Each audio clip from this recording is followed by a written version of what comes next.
Yun, magandang araw mga kapyok. Nakapanood naman tayo ng video tutorial galing sa idol natin na si Katumbo, Derek Sipilio. So kasi yung preparasyon ng 7 papuntang 8, pag inilalim mo siya, pinatakan mo, tatama sa 9 yung bola mano. So hindi makakababa papunta rito sa area nito. So ang recommendation niya dyan ay kurida. Kumbaga, follow through, banda, 1, 2, 3, 4 o hanggang 5 yung bola mano. Subukan natin. Bali ang magiging tira natin dito is ibabaw, kaliwa.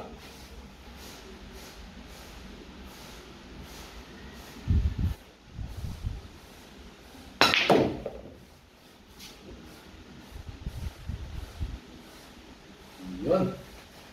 Effective. So nagkaroon tayo tira sa 8. Ngayon, ito-prepare naman natin sa 9. So magiging tira ko dito, at least para bumanda rito, dito bola mano o banda, dito. Basta dito lang sa area na ito yung bola mano.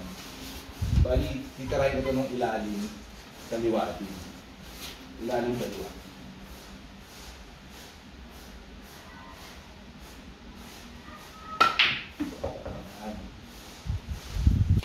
Isak ko lang, maksang konti.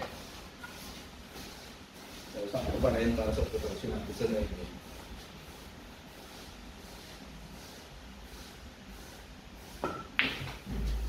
Yun. Maraming salamat mga kapyok. Hanggang sa muli.